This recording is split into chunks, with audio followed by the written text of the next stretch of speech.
படியில் ஏறும்போது எவ்வளோ கஷ்டமாக இருக்குல்ல, எப்படா போய் அந்த இடத்த ரீச் ஆகும் அப்படின்னு. சேம் இதே மாதிரி தான் நம்மளோட லைஃபுமே. ஸோ லைஃப்பில் கொஞ்சம் கீழே இருந்துட்டு மேலே போகணும்னு நினைக்கும்போது ஸ்டெப் பை ஸ்டெப்பாக தான் ஏற முடியும். லிஃப்ட் மாதிரி நம்ம லைஃப்பில் ஜம்ப்லாம் ஆக முடியாது. பட் அந்த ஒரு ஸ்டெப்பும் ஏறும்போது சில வலிகள், சில கஷ்டங்கள், சில லாஸ், ஸ்ட்ரகிள்ஸ் எல்லாமே இருக்கலாம். ஆனால் அதெல்லாம் ஏறி நின்று இங்கேருந்து போய் இப்படி எட்டி பார்க்கும்போது அப்பாடா இவ்வளோ மேலே ஏறி வந்துட்டோமே அப்படின்னு மனசுக்குள்ளே அப்படி ஒரு சந்தோஷம் இருக்கும். இன்னொன்று படிப்படியாக ஏறி வரும்போது தான் அதனுடைய அந்த வேல்யூ நமக்கு புரியும். ஸோ எப்பயுமே திரும்பி அகைன் கீழே இறங்கிடக்கூடாது அப்படின்னு போராடுவோம். என்னோட பிஸ்னஸ் ஜேர்னின்னு பார்க்கும்போது இந்த மாதிரி தான், ஜீரோலேருந்து ஸ்டெப் 1 கூட இல்லை, அதுக்கும் கீழே இருந்து தான் நான் ஸ்டார்ட் பண்ணேன்.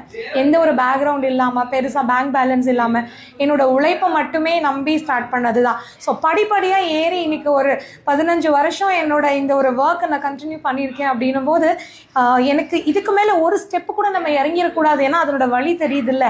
ஒரு நாளுமே அடுத்தடுத்த ஸ்டெப் ஏறி போகணுங்கிற ஒரு எண்ணம் எனக்குள்ளே தினமும் காலையில் எந்திரிக்கும் போது தோணும்.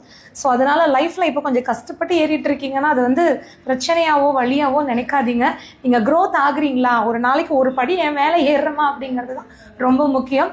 ஸோ தொடர்ந்து உங்கள் வாழ்க்கையில் முன்னேறுங்க. நீங்கள் நினைக்கிற விஷயத்த கூடிய சீக்கிரம் கண்டிப்பாக எல்லாருமே அச்சீவ் பண்ணுவீங்க.